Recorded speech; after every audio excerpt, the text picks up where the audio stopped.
ओम शांति। 19 तारीख की मुरली है। मीठे प्यारे प्राणेश्वर प्रिय पिता कहते हैं, मीठे बच्चे, बाप आए हैं तुम्हें इस दुख के लोक से निकाल सुख के धाम में ले जाने। धाम पवित्र स्थान को कहा जाता है। प्रश्न है, यह बेहद का खेल किन दो शब्दों के आधार पर बना हुआ है? उत्तर है वर्षा और श्राप। बाप सुख का वर्षा देते हैं, रावण दुख का श्राप देता है। यह बेहद की बात है।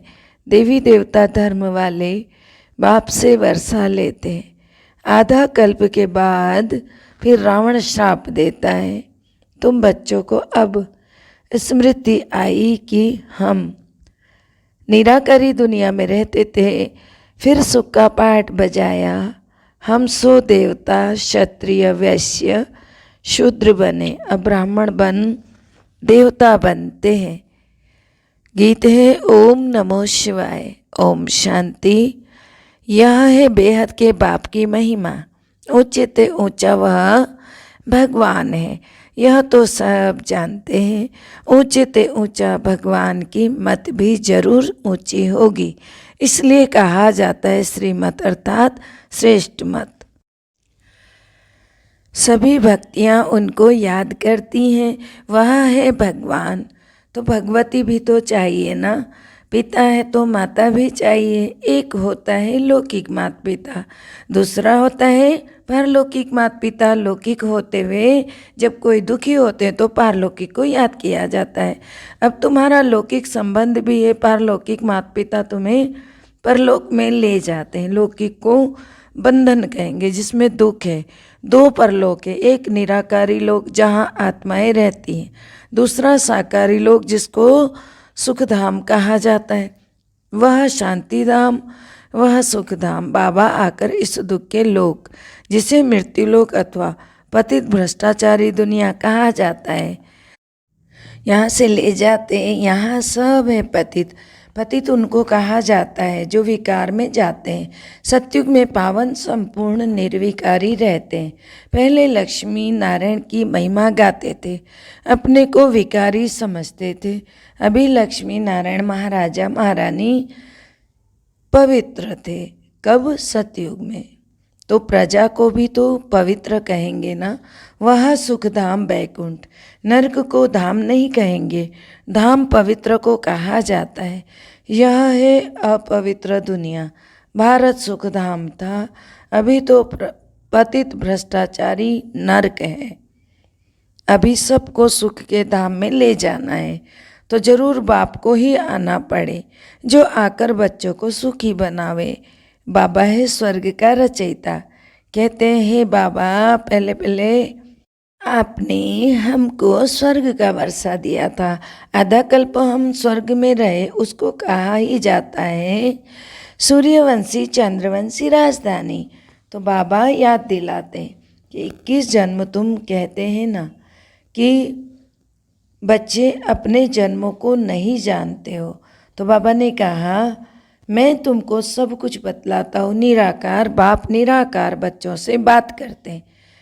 तो कहते हैं इस साधारण तन का लोन लेकर निराकार बाप बच्चों से बात कर रहे हैं, तो मैं तुमको समझा रहा हूँ। आधा कल्प तुम अशोक वाटिका में थे, माना कोई दुख नहीं था। अभी फिर तुम शोक वाटिका में आ गए, दुख की वाटिका में। सुख पूरा होकर दुख आ गया, वाम मार्ग नरक में आ गए, उसमें तुम दुख उठाते हो। फिर बाप आकर रावण राज्य से छुड़ाकर राम राज्य में ले जाते हैं। यह खेल बना हुआ है। बाप सुख का वर्षा देते, रावण दुख का श्राप देते। यह बेहद की बात है। अभी बाप तुमको 21 जन्म के लिए सुख का वर्षा दे रहे हैं। भगवान स्वर्ग रचते हैं तो स्वर्ग का वर्षा मिलना चाहिए। वर्षा पाया हुआ था, माया ने आधा कल्प श्राप दे दिया।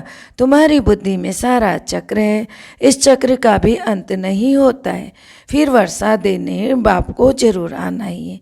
अब बाप आए हैं, जानते हैं वर्षा लेंगे वही जिन्होंने कल्प पहले भी लिया था। देवी देवता धर्म के सिवाय कोई वर्षा ले ना सके। पहले ब्राह्मण बनने बगैर देवता बन ना सके। पहले हम आत्माएं निराकारी दुनिया में रहने वाले, फिर आते हैं सुख का पाठ बजाने। हम सो देवता बने, फिर क्षत्रिय वैश्य सो शूद्र बने, तो इन वर्णों में आते हैं। अब जो ब्राह्मण बनते हैं वह अपने को ब्रह्मा कुमार और कुमारियाँ कहलाते हैं। हम समझते हैं कि हम भाई बहन हो गए, फिर विकार की दृष्टि रह ना सके। जानते हैं हम पवित्र दुनिया के मालिक बनेंगे बाबा, और वो स्वर्ग को याद करते रहते हैं। और यह एक जन्म पवित्र रहते हैं। यह है मृत्यु लोक, यह मुर्दाबाद हो, अमर लोक जिंदाबाद होना है। वहाँ 5 विकार होते नहीं हैं। रावण राज्य ही खत्म हो जाएगा। सतयुग त्रेता को राम राज्य, द्वापर कलयुग को रावण राज्य कहा जाता है। वही भारत हीरे जैसा था, अब देखो वही भारत कौड़ी जैसा बन गया है। अब बाप कहते हैं तुमको हीरे जैसा जन्म देने आया हूँ, तो तुम मेरी श्रीमत पर चलो, नहीं तो तुम स्वर्ग के सुख देख नहीं सकेंगे। स्वर्ग में दुख का नाम नहीं होता है और कोई खंड नहीं रहता है। भारत ही असल में प्राचीन खंड है, केवल देवी देवताओं का ही राज्य होता है, इसलिए उसको स्वर्ग कहा जाता है। आधा कल्प तुमने स्वर्ग का सुख भोगा, फिर रावण राज्य शुरू हुआ। सतयुग को शिवालय कहा जाता है, शिव बाबा का स्थापन किया हुआ है। शिव बाबा ब्रह्मा के द्वारा स्वर्ग स्थापना और शंकर द्वारा नरक का विनाश करा देते हैं। जो स्थापना करेंगे वही स्वर्ग में पालना भी फिर करेंगे, वही विष्णुपुरी के मालिक श्री विष्णु बनेंगे। फिर शिव बाबा ही शूद्र से ब्राह्मण बनाते हैं। इस समय तुम्हारा ब्राह्मण वर्ण है, फिर देवताओं का वर्ण हो जाएगा। अभी तुम ईश्वर द्वारा ब्राह्मण वर्ण में आए हो, फिर तुम ईश्वरीय वर्ण में बाप के साथ परम धाम में रहेंगे, फिर वहाँ से देवता वर्ण में आएंगे। सतयुग में एक देवताओं का ही राज्य था, उस समय और कोई खंड ही नहीं था। बाद में इस्लामी बोधि आदि आए। अभी तुम पांडव योग बल से 5 विकारों पर जीत पाए, जगत जीत विश्व के मालिक बनते हो। लक्ष्मी नारायण सूर्यवंशी अर्थात स्वर्ग के मालिक, उन्हों को भी संगम पर बाप से ही वर्षा मिलता है, अर्थात कलयुग के अंत में जब परमात्मा इस वक्त धरती पर आए हैं। तो संगम युग ब्राह्मणों का युग है। जो ब्राह्मण नहीं बनते वह गोया कलयुग में ही हैं। बाप तुमको वैश्यालय से निकाल कर शिवालय में ले जा रहे हैं। अब तुम हो ब्रह्मा के बच्चे, ब्रह्मा कुमार और कुमारियाँ, तुम भाई बहन हो, कभी भी विषपान नहीं कर सकते। हाँ, ग्रस्त व्यवहार में तो रहना ही है, परंतु विकार में नहीं जा सकते। इस रावण राज्य में रह करके कमल फूल समान पवित्र रहना है।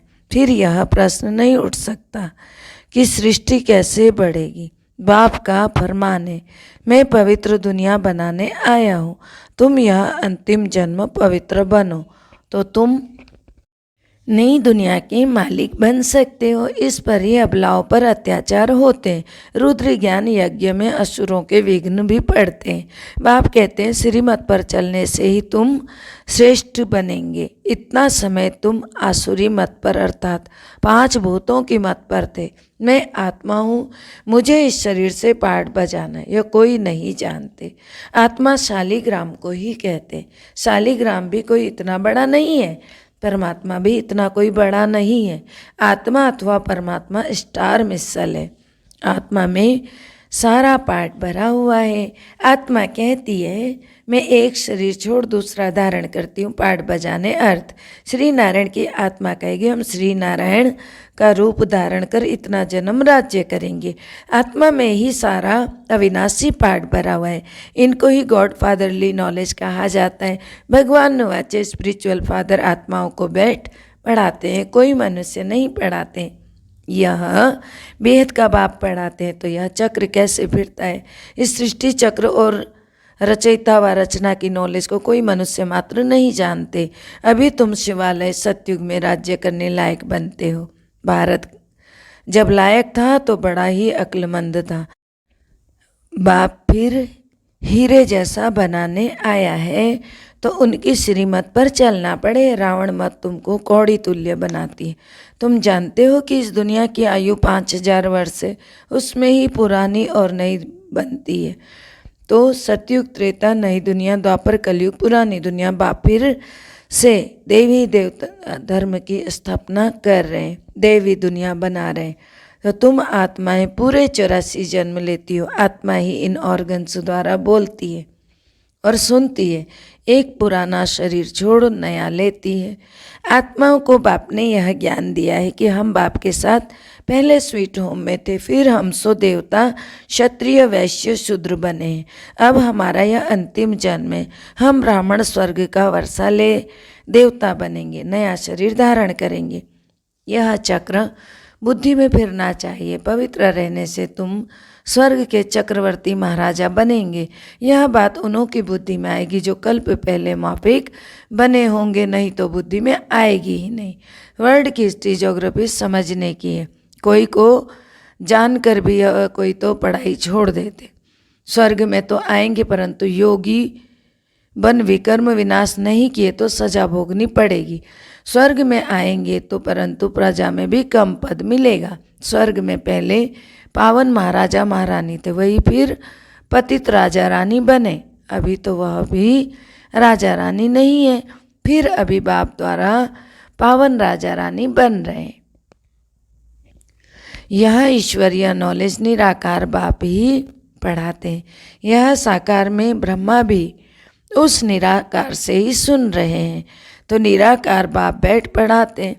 इस ज्ञान से ही मनुष्य से देवता बनते हैं।